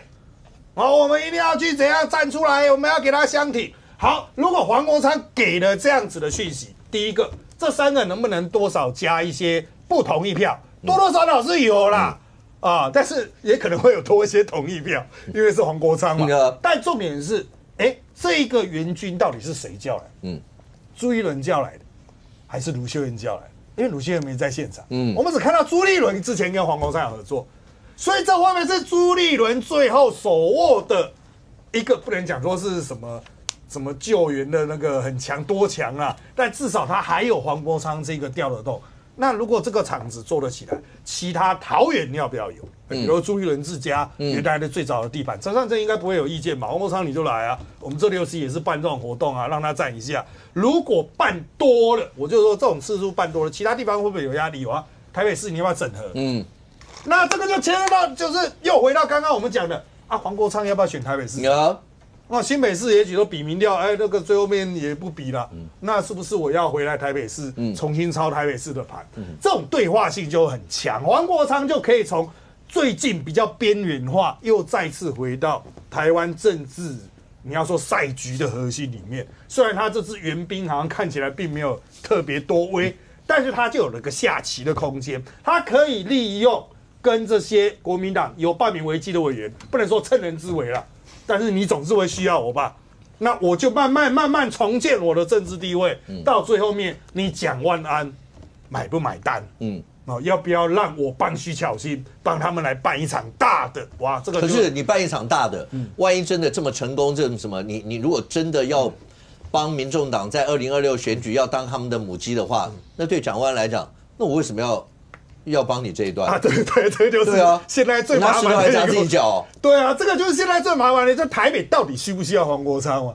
现在到底需要？是徐巧芯像朱立伦讲很稳，台北市5席都没有问题，还是像地方立委讲不对，是有危险的。如果有危险，人家来救你，不给他来一场。这个我有点不同的看法啦。我觉得黄国昌，因为民众党在这一次的大罢免里面，他并没有角色嘛，所以他们最怕就是没有声量，跟没有这个被边缘化，所以他现在赶快办这一场那办这一场，我会觉得说他就是把国民党的立委当垫脚石那你看他就拿3个来垫另外3个比较不用垫因为江启臣、杨琼英跟严宽恒看起来就是说他们他们的基础比较稳一点。对啦，那你就剩这3个嘛。可是他也挑得准就是因为这3个需要所以他这时候来的时候，你更能够感受到那个温暖但我觉得这3个你确定要去吗？你说你确定黄国昌要让他来吗？这3个，他3个要不要去？对，这3个会不会来？我倒觉得3个会。对，因为黄国昌要在那边。黄国昌办，你说他们3个要不要到场？对黄国昌不到吗？我带着援军来。然后我要来救你，然后你连场子都不出现，对，就有很多黄国昌的仇恨值蛮高的对啊，你要想看最近的负面声量，他是第1名不得了所以我觉得说，天哪，这3个就你刚刚不是讲了很多例子嘛，大家都趴很低啊，对不对？最好趴越低都不要扫到我就好。那没有那个是2阶啊，对，现在是要动员投票，对啊，现在都已经打成这个样子了。坦白讲，你要不要听一下岳元之怎么说？岳元之在节目里面讲说，他很清楚打3阶，反正要罢他的人一定都会出来了。黄国昌就算再来帮他站台，也多不了几票那个要罢他的同意票了。但是如果黄国昌来，那个不同意票有没有可能多出一点？那个算盘是只要1加1减之间多1票。都来，他算很细啊。但我觉得，如果国民党立委不去民众党说哇，不给面子，不给面子，都给你上大图了，你不给我来。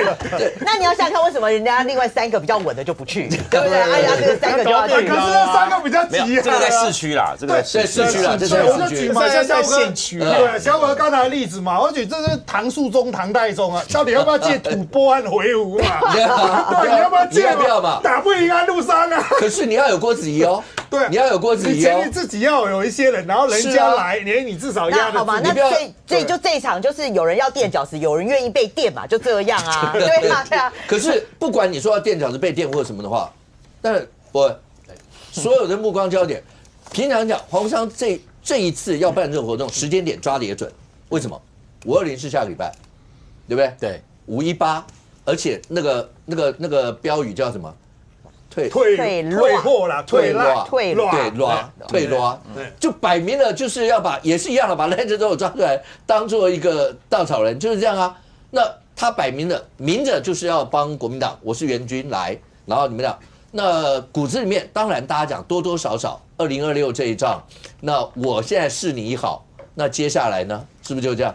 我觉得当然黄国昌他在这一波里面，他一定要有他一定的角色扮演。那他觉得他现在跟国民党的合作，例如说他去帮国民党的这个罢免的反罢免的部分去声援。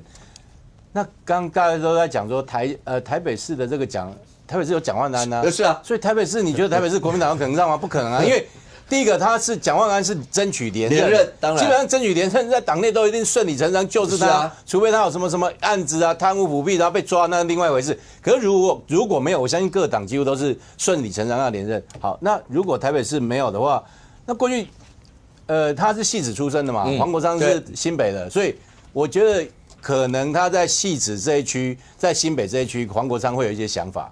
那你看黄国昌现在几乎是言必听从这个国民党。你到时候国民党在新北这一局能够忽略掉他吗？我觉得很困难。所以这个时候可能就需要谈，你必须要给他一个角色。好，那你话讲回来，假设黄国昌是说，哎，不会啦，我觉得不太可能，就是说黄国昌到新竹去了啊，到新竹也是一个选项。好。可是新竹本来现在现任的就是民众党啊，对民众党的地盘扩张没有任何帮助。对一个党主席来讲，你这么多的都会区的直辖市，然后你跑去新竹，这个也怪怪的。尤其以这个黄国昌，他那个自视甚高，他没有赖清德3个字，他是不讲话的，你知道吗？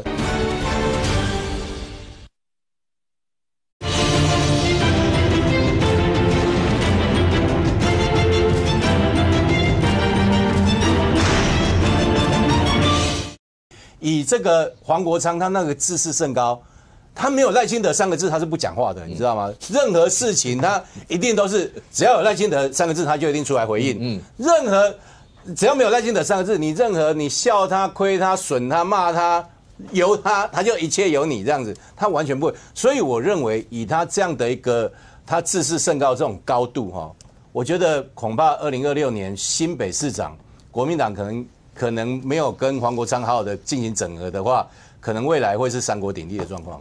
世刚，你们怎么看待？台北市基本上没有可能谈的啦，这很简单嘛，就谈就跟蒋万安做民调嘛，就做民调结果，我想大家心里面应该很清楚了所以我觉得这个部分，我认为就面临到民众党的一些挑战的时候，我认为就做民调如果说大家对于什么各自民调公司有疑虑的话，我们就委托第三方嘛就是不能再按照过去这种就是意气用事啦。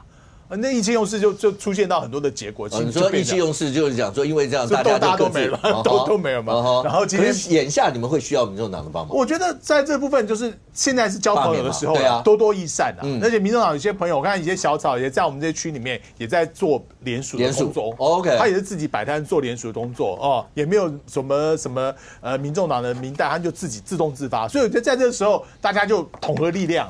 但是未来就是如果出现单一席次的话，我认为就是还是做民调，这个没有什么好去争论的。OK， 范老师，这场在台中水安宫的活动，我有一个人竟然没有出现，谁？蔡壁如。蔡壁如照理来讲应该是，因为他是台中。对，台中应该是算他的地盘，他的地盘很久了。他说又是卢秀燕的台中的市政顾问，前市政顾问啊，他应该是台中是他是负责的他的地盘嘛，就他竟然没有出现，表示黄国昌现在已经是把蔡壁如完全排除出去了。所以我觉得现在整个国昌党就出来了，就取代了柯文哲。那再来就是，我觉得国民党现在还在搞这个反绿共。你觉得今天是习近平看到这个赖清德穿的毛装在这个天安门广场上，这个对中共来讲会开心吗？我觉得很，而且还一样弄了5张。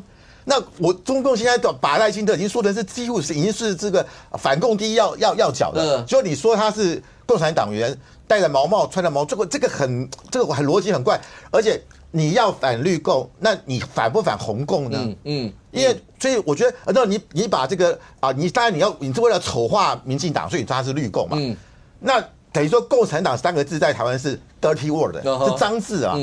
那国民党难道已经认证共产党在台湾是不受欢迎的吗？而且你为什么反绿共？是因为你说民进党高层有被共谍渗透，变成共谍。那请问一下，中共到目前为止他一定否认啊，我没有干这个事情啊。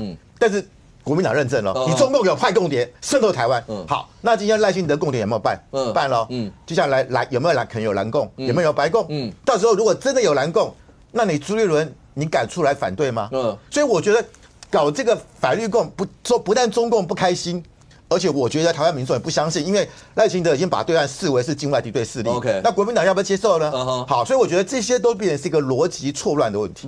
好，来，波基就2个问题。第一个，黄国昌民众党对于罢免这一仗，对国民党来讲，正负值之间，你的评估会是怎么样？第二个，刚才范老师讲说，他自己觉得他揣测，觉得司法侦办的过程当中，接下来大概下一个，范老师，你刚刚是讲，你觉得可能下礼拜搞不好就会要冲中央党部的这些。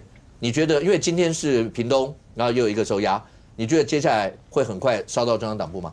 司法一定很快的。你看，像这次屏东他们是这个调查局是屏东调查站、北基站、东基站、南基站、中市调处、高雄市调处，几乎全省总动员了嘛。所以我说这个司法。国民党早晚要面对啊！我觉得中央党部我们就拭目以待啦。要这样说嘛？但是我觉得对国民党来讲，他现阶段没有不跟民众党合作的底气啦。那2026是2026，现在你应对大罢免友台刚好今天出了一个民调，你知道那是赖总统的就职周年的满意度，民众党不满意的比国民党的不满意还高。就是不满赖总统。对，我们常讲联合次要敌人打击主要敌人，大概就是这种概念。所以现阶段民众党对整个执政党的不满是可以跟另外一个在野党去做结盟的，只是在这个结盟里面有一些眉眉角角，如果没有顾好，就像刚刚讲的，也许蔡壁如啦，也许钟小平啦，也许什么游淑慧会有一些杂音，但是整体来讲，它大方向还是得这样做。OK， 在未来这一仗，那会看到蓝白阵营，尤其到了接下来礼拜6、礼拜天假日的时候，蓝白阵营为了这次的反罢啦，或是要以罢制罢，有非常多一些活动，对于整个罢免会有什么一些影响？这种林佩祥的这些言论，在未来的话，会不会在30这个数字上面再多加后面那个1呢？那未来整体进入第3阶，国内的氛围或最后结果怎么样？我们大家拭目以待。非常谢谢现场所有来宾，也非常谢谢观众朋友收看新闻内面，我们明天见，拜拜。